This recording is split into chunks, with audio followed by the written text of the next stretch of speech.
Hello, so here we are just about to do the fifth foundation out of six, and that is story. So let's recap. If you've done all the exercises that we've asked you to do, then you will have a clear vision. You'll be aware of your why. You will have decided on your niche, or certainly be clearer about your niche, and you will have a specific client avatar. So congratulations for coming this far, and please don't worry if you're not quite there yet. As I've said before, sometimes it takes like a few iterations to get to the place where you truly know what you need to focus on, and that can take a few months. So continue, come back when you're ready. Everyone takes a different amount of time to get where they are. And I'll just show you that triangle again. So we've got the niche, we've got the ideal client, and now story. And of course, the next phase, the next module, the next foundation is message. So for now, in this module, we are turning the attention back to you and showing you a way to create a deep connection with your potential clients without talking about your qualifications. So I'm going to say again, I am nothing if not repetitive. I will say again that nobody cares what type of therapist you are, certainly not when they first come to you. And we've worked with thousands of therapists with hundreds of different modalities, and we don't know what they all mean. So, your clients will also not know what they mean. This is really important. Sometimes, and I know I've said this, your therapists look like they're marketing to other therapists on directories. They slip into therapy speak that can literally only be understood by other therapists. So why would they do that if the intention of a directory is to get clients? It looks like there's a competition sometimes on those directories for the most qualifications. And contrary to popular belief, qualifications and your therapy in and of itself is not going to bring you clients, even if you've been told that. And, I hope you haven't been told that. Some people are led to believe that, do this training and clients will fall from the sky. They won't. So I do want to make clear that we think that you should have qualifications and your qualifications are all worth something, but they will not bring you clients. And so your clients want to connect with you rather than your qualifications. We've talked about standing out from a crowd, and of course qualifications don't make you stand out. They just put you in the sea of everyone with those qualifications. And we're not here to tell you what not to do, but it is important that you don't make these mistakes because they're so common, and I'd rather tell you what does work. So that's the story. So let's go and construct your story. So why is your story so important? I really want you to not underestimate the power of storytelling in setting you apart. Stories are so important in your marketing. And the great news is 95% of businesses do not use stories at all. And that means that only 5% do. So you can imagine that if, as soon as you use stories, then you set yourself apart. And stories create connection. They are the oldest form of communication. They create anticipation. We want to know what happened at the end. And they're memorable. You just imagine people sitting around a campfire and telling stories, and those stories have made it through generations and generations and generations. It helps people to remember you. And stories are the fastest and best way to stand out from all the other therapists. And the best story is yours. So I am going to take a guess at what you might be thinking now. You're probably thinking, oh my God, why would anyone be interested in my story? Or you might be thinking that in your line of therapy, you're not allowed to share personal details. Well, you know, if that's the case, then you can tell stories, obviously anonymously, of clients that you've helped. But I would also ask you to really challenge that in terms of sharing your journey and parts of your journey. The thing is, you don't need to share all the gory details if there are any. You really don't. You can pick and choose the relevant pieces to share. So the objective of telling your story is that it shows people that that they're not alone. And it also shows them that you understand what they are going through, that you understand what they want, that you know what you're doing, that you understand the journey that they are going to go through. Really, that really gives them a feeling of empathy from you. It also demonstrates you've got the expertise, that success is possible because you're telling success stories. And if it's possible, then success is possible for them because you can help them. And it demonstrates that you care. So those are the things that we need to get across in a very short space of time in our messaging, in that story. And even if you feel that you can't use story, and I really hope that's not the case, but you know, if you really feel like you don't want to, then please just go through this exercise, because when you've done the exercise, you may change your mind. You know, you may think that you can't use it when actually you can.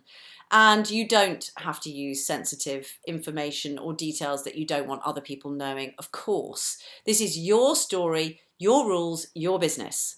Do what works. And, you know, we've worked with many therapists who've resisted telling their stories. And then when they have, they've found that clients were attracted to them, to quote, because I really felt like you understood. So how do we tell our story then?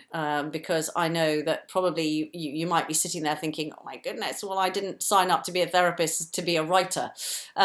So what I'm going to do is give you a very simple structure to use that means you'll write a relevant, short piece that really connects to people and hits the spot. And I've said there, it's not War and Peace, it really isn't.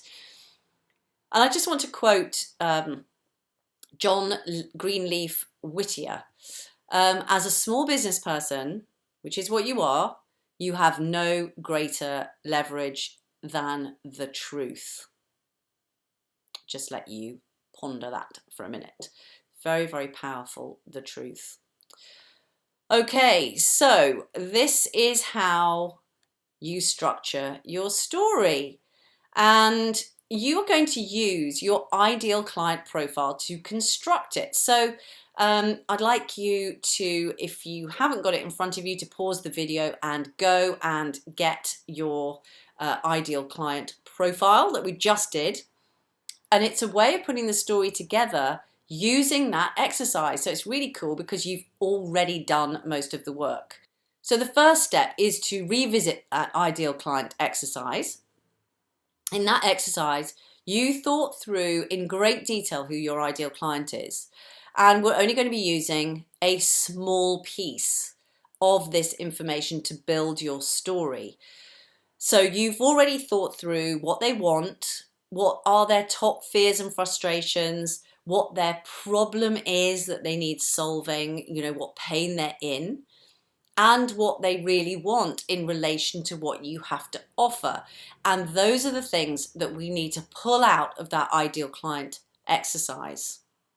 So go ahead and look at what you wrote for those sections before we go any further. And step 2 is to turn your ideal client situation into your story. So we're going to take that content and turn it into that story. So this works best where you are like the customer. So do you remember I said, for a lot of you, you will be like your customer is now. You used to be like that. And so you can use that same experience that they're having to go through that, through the structure. Now, just remember, before I give you that structure, it is not War and Peace, and you need to go through all the time thinking, is this strictly relevant to my client? Okay, so here is the structure. You're just going to use that ideal customer situation for the first 4 bullet points. Okay, so you start off, I think I'm a lot like you, thereby creating empathy and understanding. You tell them what your hopes and dreams were. You'll note, please, that they will be the same hopes and dreams that your potential clients have, if indeed you are like your ideal customer. You can tell them next what your fears and frustrations were. And you can tell them that all about your problem that needed solving. You then go on to tell them how you discovered the solution. Now, in this step, mostly that's going to be because you found the therapy that you then got trained in. And that tells that, the next stage of this, the final piece is why you decided to share it. And of course, when you are in pain or have an issue or struggling with something, or a member of your family has been struggling with something, and then you discover a solution, more often than not, you really, really want to share that piece of information with somebody. And I know that a lot of you will have questions now. There is a real what if section coming up, because there are obviously going to be exceptions to this structure. So before you go away and write the story, I want to just answer some of those questions that I'm sure you have. So the first thing is, what if you aren't at all like your clients? For example, if you're a woman who works with men, or a young therapist working with older people, or a therapist who works with children. I'll deal with the children in a bit.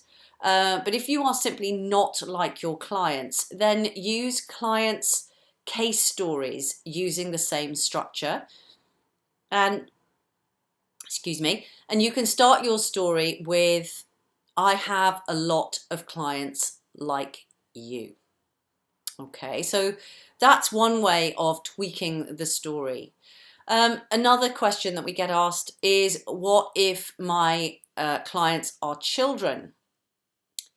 Well, this is a little different, because if you think about it, in marketing terms, your client is not the child.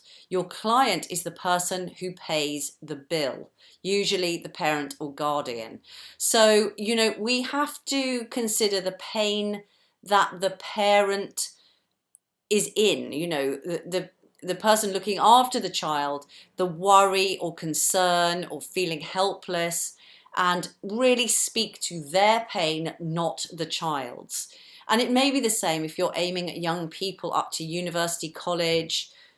The question is, and this is the thing you need to consider, is the person who would seek help and pays the bill is your client for marketing purposes. And finally, what if I have more than one niche?